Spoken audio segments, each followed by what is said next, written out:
It's been 2 months since Dell released their new version of the XPS 15, the 9500. And in that 2 months, which is basically forever in the tech world, how has it held up? Let's find out.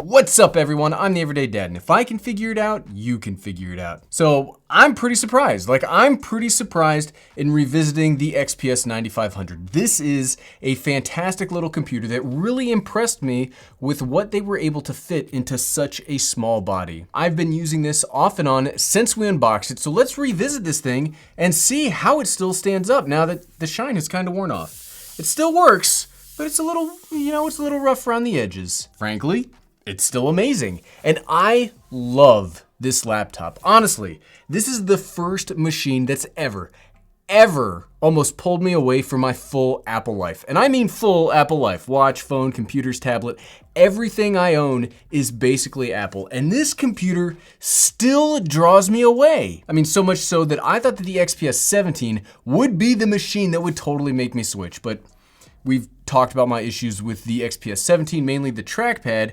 It and I were destined not to be together. And back to, the actual point of the video, I continue to be drawn to the XPS 15. Like when I'm working throughout the house, if I have a real long-winded project that needs a lot of typing with a lot of background research, which means a lot of tabs open in the background, I will use this over every other computer option that I have for a few key reasons. So again, this video isn't going to be that much different than the 1 week later video. There have been no major firmware releases, and I've uncovered no major problems with the XPS since that video 2 months ago.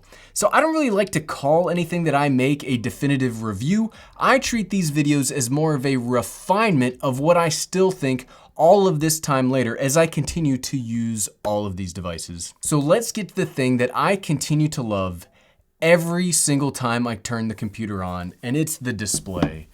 This display is just unreal. I love, that's 4 loves, the display on this computer. It's 100% my favorite display on any device that I've ever used. You might think that the full HD plus, fancy words for 1080p, but in 17:9 aspect ratio, would be softer, not as color accurate, or I don't know, just not as good as maybe a higher end display or an Apple Retina display. But as somebody that uses 4K and 5K monitors on a daily basis, I really cannot tell the difference in resolution moving over to this laptop. And for that, you get that 17:9 ratio, so you get more usable real estate to work with, and you get better battery life on the device because of that. It's just a functional win because of that. And the bezels, man, the bezels on the XPS 15 are insane. Sure, someday we'll probably get to the point where the bezels are just like the outer edge of the screen and it just holds it all together. But this is as good as it gets right now. And like I've said before, the entire design of the computer really hinges on this display. Since those bezels are smaller, the screen gets to be the same size, but the rest of the body of the computer gets to shrink. So I really think that this feels more like a 14-inch or even a big 13-inch laptop, more than it actually feels like a true 15-inch device. It's so small, it's crazy. Another really nice feature that I continue to be impressed by are the build options. I did consider speccing out another of these XPS 15s, and you can get most of what someone would want: an i7 processor, dedicated graphics card, upgradable RAM, and SSD for under $1,600. And what's cool is, as I was typing out this script, it's actually for sale for $1,450, which is a crazy deal on such an amazing computer. For comparison, on a MacBook at that price, you can't even get the higher end 16-inch model. You end up with a 13-inch model that has an older 8th generation Intel i5 quad-core, still a great chipset and still a great machine, but that Apple tax really does rear its head here. 8 gigabytes of slower RAM, admittedly, it does have a bigger SSD, integrated graphics, and less connection ports. And even with all of that less power, it's going to be a hot running laptop. And that's just a rough deal when you consider how much you can get on the XPS 15 over the Mac. And okay, as an Apple user, if you use Mac OS, you can't get that on the XPS. So darn you, Final Cut Pro X, why do I love you so much? But as I'm comparing it to the MacBook Pro 13, and maybe that's a video we need to make in the future. Maybe that's what we'll make for Friday. The thing that I absolutely love about the MacBook is the typing experience. The MacBook Pro 13 has easily my favorite typing experience of any computer that I've ever used. The XPS 15 isn't that far behind. The keys do feel a little mushier as opposed to the very crisp response on the Apple Magic Keyboard, but it just, can you hear that? It feels good to type on, like so much so that it really surprised me as I sat down to type out this script. Normally when I've been using this computer, it's been plugged into my dock, so I use the monitor and I use an external keyboard, and I haven't gotten as much time to use the laptop's keyboard as much as I'd like, but it feels incredible. To describe that, I kind of made a running shoe analogy in a previous video, and that's another statement that I think holds up pretty well.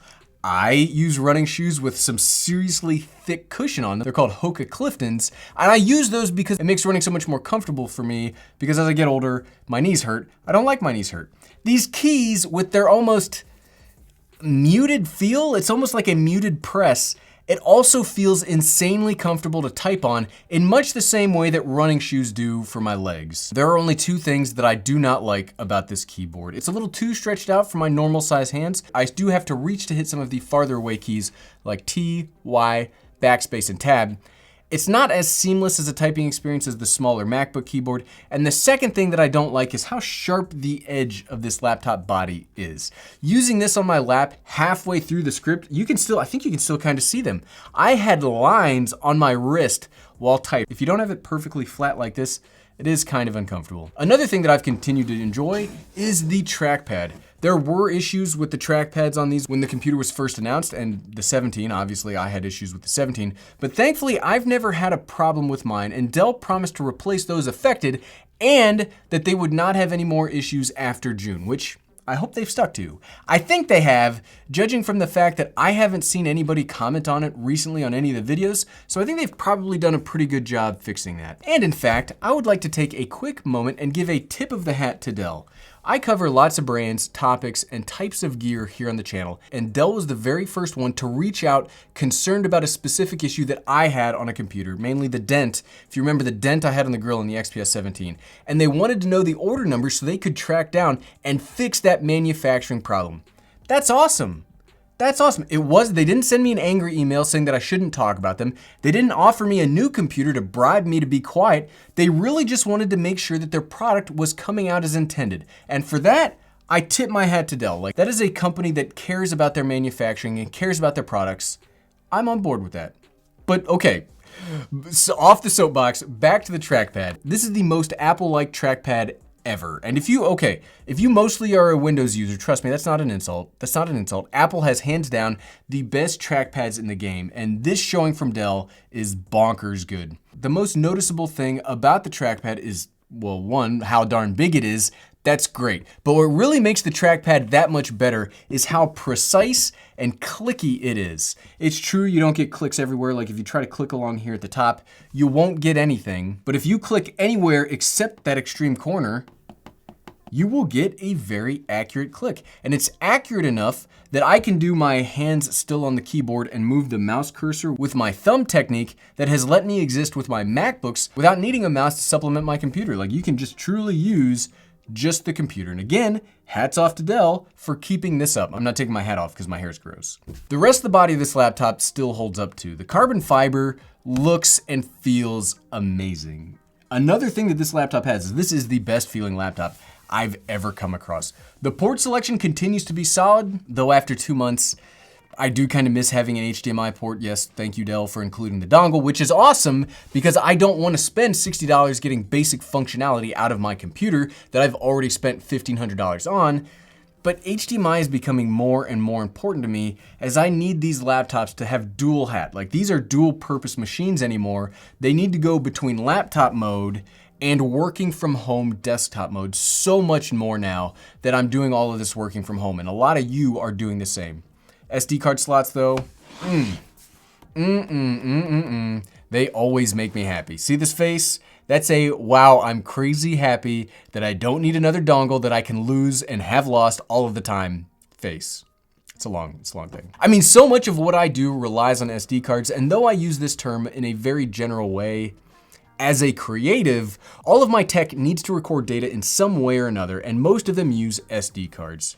And with these slots, you do get 2 Thunderbolt 3 ports and another USB-C port capable for charging. So this laptop is super versatile and can go from walking around the house or traveling or just not wanting to be stuck at your home office anymore. Not that that happens to me all the time. And with one cable, it can go to full-fledged desktop type experience. One cord does all of that. Dang, I love Thunderbolt 3. The last major positive that I do want to refine on is the power. I'm still very happy with the power that I have on my base model. I do not have a dedicated graphics card.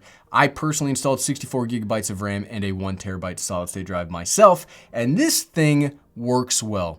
I use this for both video editing, gaming, mostly gaming because my Macs don't really play games, and while it doesn't play like the top of the line AAA games, for my RimWorld, Minecraft, and other older games like Legacy of Kain needs, it works really well. On the video editing side, it will work better with Premiere than Resolve, as Premiere is a CPU intensive program, and again, this is using integrated graphics, so Resolve is not the best option if you're not gonna have a dedicated graphics card. Like I said earlier, even though this base model works for me, you can push it even farther in power for not all that much additional money. Unfortunately though, there are still some things that I don't like that haven't gotten better, and I still find the thermals on this laptop to be they're okay at best. Now, I haven't run into any serious problems, but I have had instances of thermal throttling while a video is rendering. Now, without getting into the weeds too far, even this thermal throttling for me isn't that big of a deal.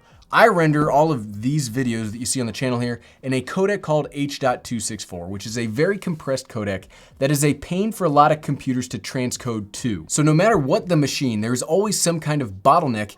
Even my $3,500 MacBook Pro has bottlenecks doing the same thing. So limiting a core or two while a video renders, that sucks. But honestly, those cores probably weren't gonna get used anyway, as H.264 for me ends up being only a single core process most of the time. If I did want to export in a more efficient Apple ProRes or other kind of master file, then yes, there would be a substantial performance loss based on the thermal performance on hand, and obviously my specific spec layout. I'm not sure if the size of one of these XPS 15s would permit it, but I do really wish that you could pick an option with the vapor chamber that you can get on the XPS 17. That system is darn near like magic. I never once had any real thermal issues when doing those bigger master files that we talked about on the XPS 17. It has a wonderful heating solution. And as far as negatives go, that's really it. I wish I could find more to complain about because negativity draws views on YouTube.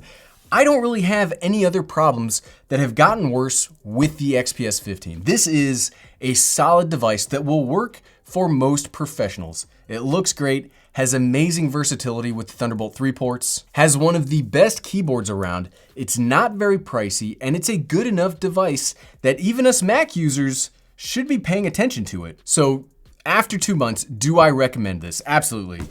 Absolutely. If you're a Mac user that was kind of looking for a soft transition over into Windows, this is probably your best bet.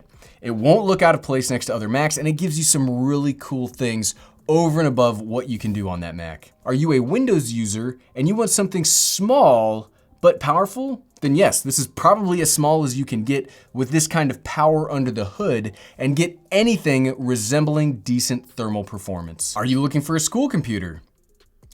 I still recommend this. This will not take up very much room in a backpack, and it won't be too heavy trekking it around campus. Now, I went to Ohio State like 13 years ago, and my laptop then was a monster like brick. It was pull started. We had to use diesel fuel, much harder than, you know, how easy you kids have it today. And if you liked this video and you are considering the XPS 15, here's a link. I'm gonna leave a link to my video right here where I show you how I upgraded mine and how you can do it yourself. And it's super easy. You should definitely go watch it right now. Click right here. Click, click, click, click, click, click, click. Thanks for watching.